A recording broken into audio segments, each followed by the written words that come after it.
And next we hear from our treasurer, Scott Schulte. Scott will give his report as well as present the proposed budget. Now, this is just the presentation of the budget. There'll be a hearing on the budget at noon, and we'll be voting on the budget later on in the agenda. Scott? Okay. So good morning.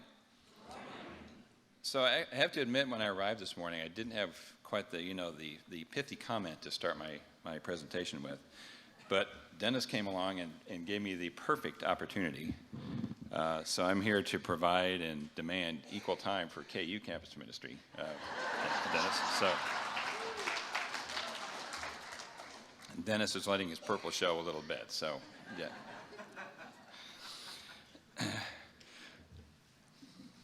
So this morning, as the bishop said, I'm going to provide my report, which will cover a variety of topics. Not only will I talk about what the results, the financial results that we saw for last year, but then I'll have some commentary on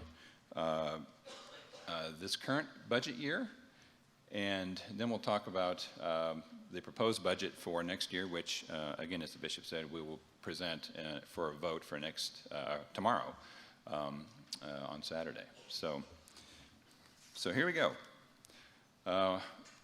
Our results for 2018. And in general, I'm not going to try to glaze you over with too many numbers. You have all of these numbers in front of you in the assembly binder. The finance section has my report. It has the budget, and it has all the information that I'm going to cover this morning. So if you need more detail around these numbers, then it's there for you to look at. So just a few numbers that I want to talk about. So for 2018, we received $713,549 in total revenue and support. Unfortunately, this was less than we had anticipated in our revised budget. And I think significantly, it's $71,000 less than the amount that we had received in 2017.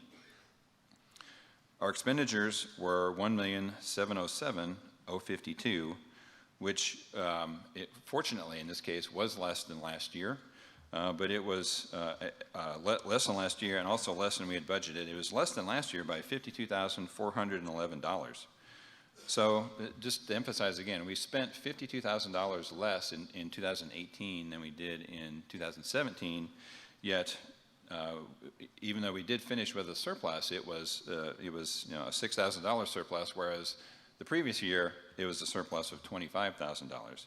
Now don't get me wrong, anytime we end with a surplus, it's a good thing, but I'm just wanting to highlight the fact that we spent less and yet our surplus decreased by a significant amount. So you might be asking, okay, why is that? Why did that happen? Let's go to a graph. Okay, so looking at this is a graph showing our annual contributions from our congregations by year, going back to 1998 through last year, through 2018. And as you see on the right-hand side in the red circle, that's the difference from 2017 to 2018, a pretty steep drop.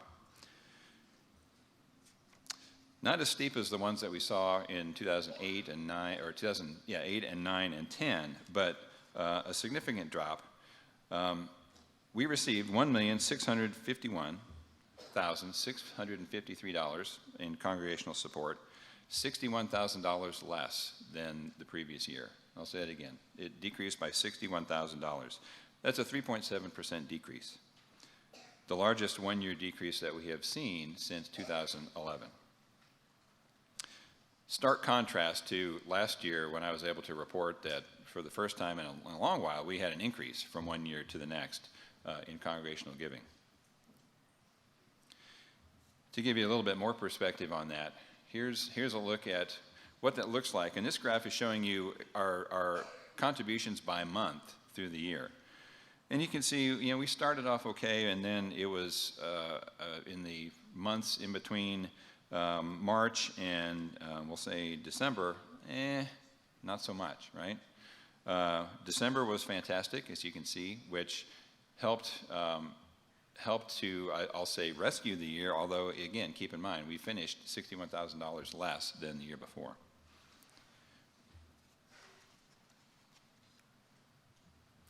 So as a result of that decrease in our congregational giving, our contribution to the churchwide organization decreased as well. It decreased by $33,000 to $833,576, a 4% decrease.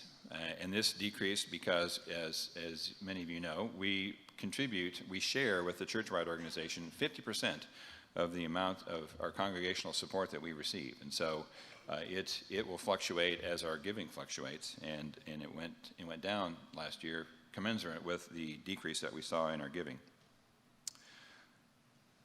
If you want to see the details on each of the categories within the budget, that's in the presentation, or the document that you have in the binder.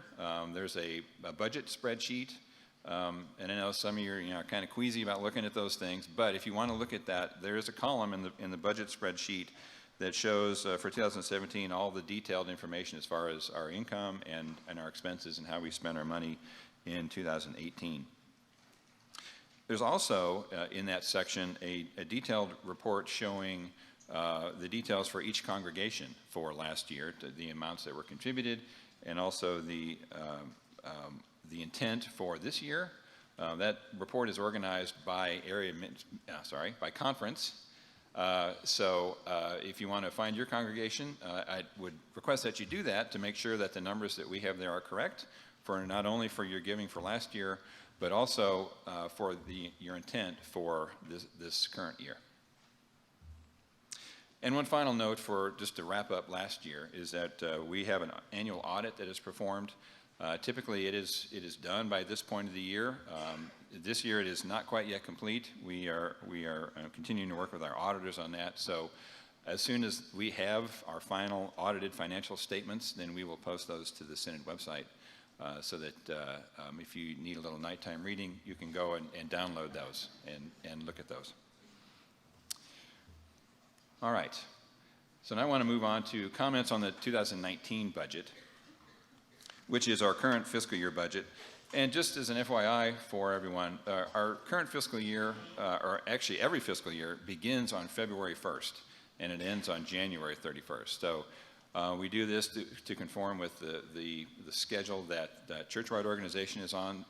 That allows us and churchwide to be able to accommodate any gifts that come in for December that come in January. They still would be attributed to the fiscal year that those funds were intended for. So that's why that may seem a little odd, but that's the purpose for that closure date for the fiscal year at the end of January. So as we typically do, the Synod Council and the Executive Committee, we meet in January in a regular meeting. But prior to that, the mission budget team meets, excuse me, to prepare a draft budget. And so, as you know, we will tomorrow approve a budget that will take effect next February. So often what happens is that in the meantime, things can change. We have better information around what our financial performance is, or maybe a change in priorities. And so we prepare what we call a spending budget. And we did that this year, as we have nearly every year. And to do that, we took into account the decrease in giving that we experienced for 2018. And so to prepare the budget, we make some changes to it so that we have a kind of a refined spending plan for our year that we are in. And so this year, what we did is, and I just want to go through a couple of the changes that we made for the budget so that you're aware. We did decrease the amount of anticipated congregational support, just given that we saw support decrease by $61,000 from the previous year. It didn't seem feasible that we could continue that. What the amount was that was approved at the assembly last year. And as you recall, if you were here last year for the assembly, we actually increased the amount of anticipated congregational giving by $40,000. We felt like that wasn't really sustainable or realistic, and so we reduced that 40,000 back. If we were going to support that, it would have required a one-year increase from last year to this year of $29,000, and really that has not happened. It's only happened 3 times in the last 20 years that we've seen an increase like that. So we're thinking that may not happen. Please prove me wrong, but we're thinking that won't. So just to be realistic from a budget standpoint, we lowered that, as well as decreased our anticipated reimbursements that we receive by $14,000. To accommodate that, we had to decrease some areas of spending. Of course, as we reduce our anticipated income, that would automatically reduce the amount of contributions that we would share with Churchwide. We also decreased the Synod salary and benefits expenses by an amount. We decreased our travel expenses by an amount, and then our office expenses. And as the bishop mentioned this morning, since the Synod offices have moved, we are going to realize a significant savings in sharing office space with the Episcopalians, which is one of the several reasons for making this move. And so that will prove to be a great benefit to us financially going forward.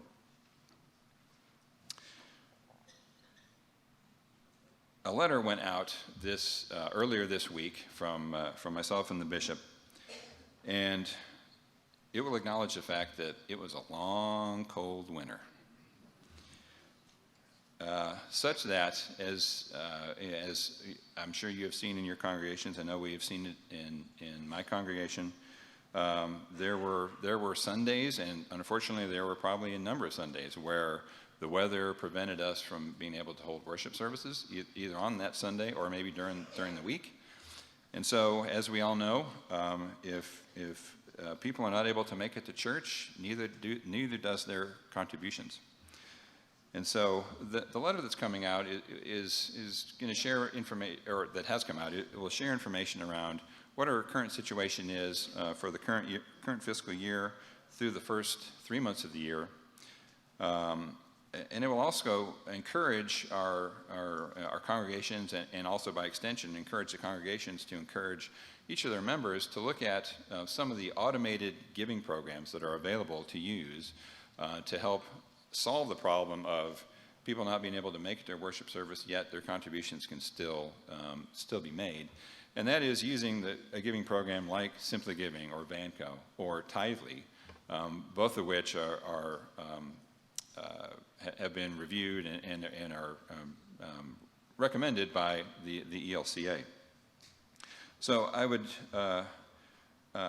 encourage you all to read that letter as it is made available, to see if we can encourage all of the congregations and hence as many members as possible to use those automated giving programs to help kind of even out the cash flow. I know treasurers across the Synod will thank you if we can accomplish that.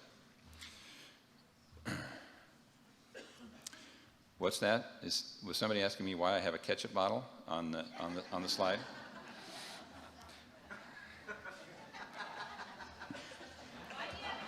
Thank you. All right. I was waiting. Okay. Bishop, should I tell him why I have a ketchup bottle on the slide? We need to catch up. Okay. There we go. So, I am a father of 3, right? So I'm a licensed dad joke provider, right? So the bottle of ketchup is on there because we need to catch up, right, on our contributions. So thank you. Yes. Thank you. Yes. It's an oldie but a goodie. Yes. All right. Okay, moving along quickly to let's talk about the budget for next year, the proposed budget for 2020, and let's take a look at how God's vitality can be demonstrated in all of us.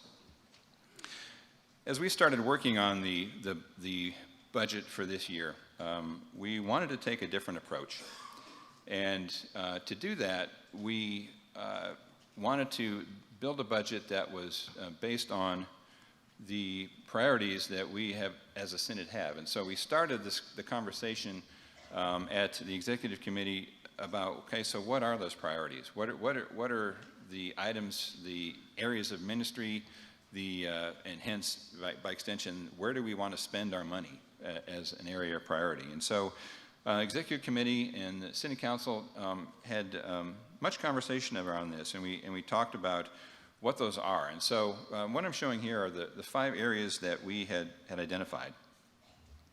And I'm going to talk about each of these, but I'll mention them here. So, the first one: provide, maintain, and grow congregation leadership. And we thought this is crucial for us to support with our resources. And so we identified that, you know, from a priority standpoint, this is 45%, should represent 45% of our budgeted expenses. The next would be pastoral care and oversight for rostered ministers, and that's 20%. Nurturing mission through congregations, 15%. Strengthening relationships, 10%, and interpreting the work of the church, also 10%. Now, as you can imagine, whenever you sit down and try to start with a blank piece of paper for what are the priorities and how do we identify those and identify the expenses that those represent, it takes some time, it takes some discussion. And so I would say that we're not done with that yet. We identified these 5 broad priorities. And then we basically took the expenses, the numbers that we have now in our current budget, and tried to allocate them to, okay, well, this would seem like this expense would go to providing, maintaining, and growing congregational leadership. And so we kind of took our existing expenses and plugged them into these priorities. Going forward, we're going to have more conversation around that and really talk about and assess each item that's in our budget and determine, does this really help, does this really meet a priority that we have? And if it does, then it will find a place in the budget. And if it doesn't, then we'll need to reassess that and determine, is this something that we don't need to spend our money on, or is it? And so have those conversations. And those are hard conversations, right? Because as you look at the budget that we have, you'll see that there's not a lot of items in there that are easy to say, we don't need that, right? We've already done the we don't need that a long time ago. As you saw the decrease in giving that we've experienced in the last 10 years, we're way past those items, right? So if we need to have a priority discussion, it's going to be some difficult but intentional discussion that's going to be required, and so that will be proceeding in the coming months as we talk about that with the Executive Committee and the Synod Council. So, in the slides that are coming up, I'm going to go through each one of these areas in detail, show you what ministries are supported in those priority areas, and then show you the expenses that have been allocated to each of those areas. Here we go. All right, so the first one, provide, maintain, and grow congregation leadership. It's 45% of our budget. So this is where campus ministry belongs. Providing a portion of the compensation for our campus pastors in Manhattan, in Lawrence, and St. Louis. These pastors raise up leaders among young adults and help them grow in their faith. Also support our outdoor ministries that help grow disciples of Jesus, like Camp Tomashinga. Candidacy. Yes, go ahead. Yeah. Candidacy that oversees the process for individuals to become rostered ministers. The PMA program that provides and supports trained lay leadership. And Bethany College and our seminaries that we support and direct revenues. Yes, go right ahead. Yes. Those are direct avenues for growing our future church leaders. The next area, nurture mission through our congregations. 20% of our budget.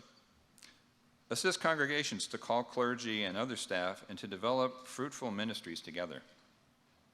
Together through our 5 conferences, they provide a link to the congregations to resources for worship and education, evangelism, stewardship, youth ministry, building consultation, financial planning, et cetera, et cetera. So our conference relationships are extremely important between and among our congregations. And also support a Lutheran Plan Giving Partnership to help us understand that our giving can help ensure a future for the things that we value.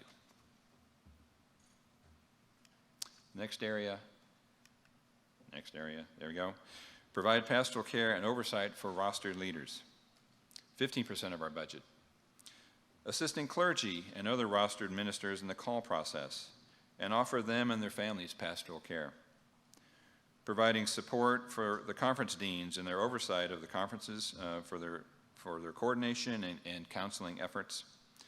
And supporting the annual Bishops' Theological Convocation so that rostered ministers and PMAs can continue to grow in their callings.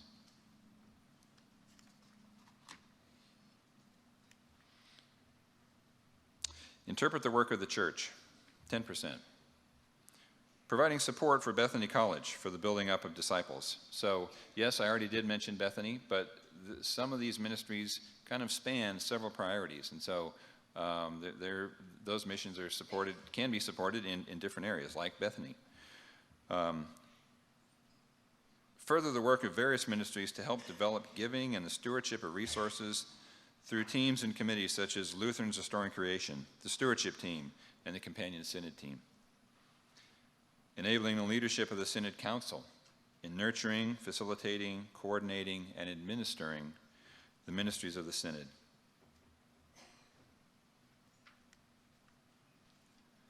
And the last one, strengthening relationships, also 10%. Supporting the work of Hollis Renewal Center in growing disciples.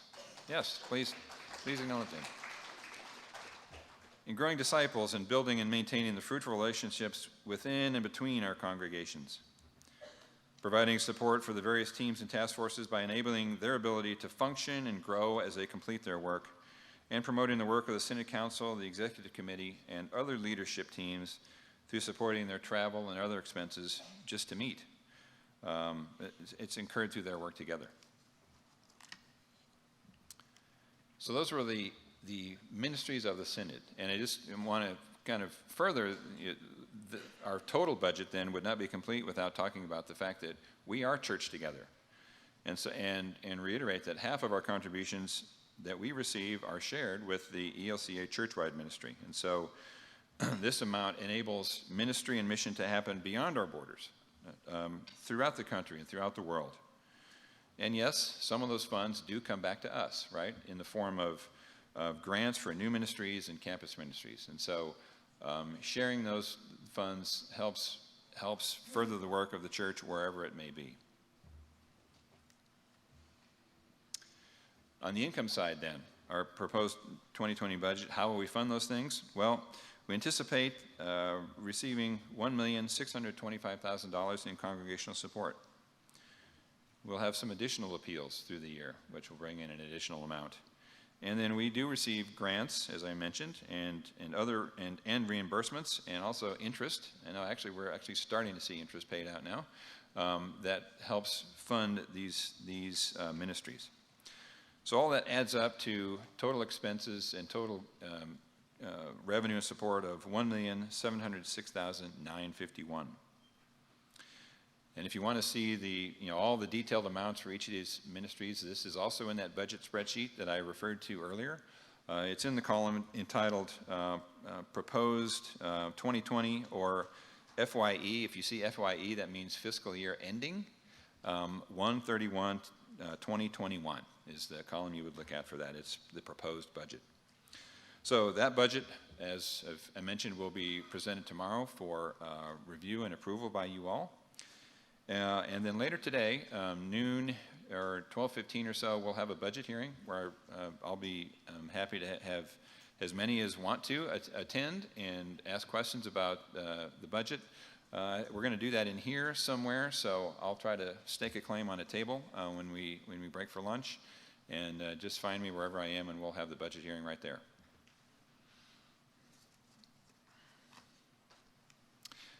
And one additional item I want to talk about, and it's the Mission Endowment Fund. Dennis? All right. Mission Endowment Fund. It was authorized by an action of the Synod Assembly in 1999, and we've been partying like that ever since. 20 years of giving away money. Yes, 20 years of giving away money. It's probably the funnest committee to be on since we're giving away money.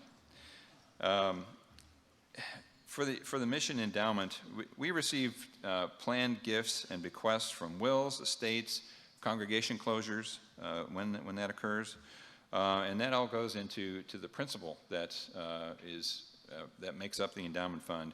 That principal is invested to produce annual earnings, and it's those annual earnings that we spend to provide for all the work that all the ministries that are supported. So what is that used for? So it benefits leadership development in the form of rostered leaders continuing education, sabbatical leaves, lay schools of theology, seminary and scholarships, as well as seminary graduates' debt retirement, which is a burden for many of our pastors. A donor can designate a gift for a specific purpose. If you want to, so say example, someone wants to make a gift, you can designate it for a specific purpose, and then we respect that and we'll use those funds for that. Or it can just be a general contribution, in which case it will go into the newly formed fund called the Central States Legacy Fund, which was formed last year with a generous gift from a bequest. And that will go to support all of the ministries that I show up on the screen in front of you. You can find more information about the Mission Endowment Fund on the website, and it will give you an idea of how the funds are requested, and we will also try to share stories of how those funds are used as well. So, and if you have any questions about this, I'll be happy to talk as long as possible, as long as necessary, on the Mission Endowment Fund. So, again, that's the Fund Committee. And I would be remiss as I prepare to close here if I didn't mention the members of the Mission Budget Team. I want to thank Barbara Beadle, who's with Kane Mitchell and Company. That's the firm that we work with, and she is our Synod bookkeeper. She has been for the past 25 years, and so she has a lot of history just in her head, but she also has a lot of the history in the files in their offices, and she's a tremendous resource for us. But I want to thank also the other members, Dennis, Barbara, Reverend Susan Candia, Bishop Gustafson, and Reverend Chad Langdon, sorry, Chad, for their work and support of the Mission Budget Team. It's a joy and a privilege to work with all of them. So, thank you.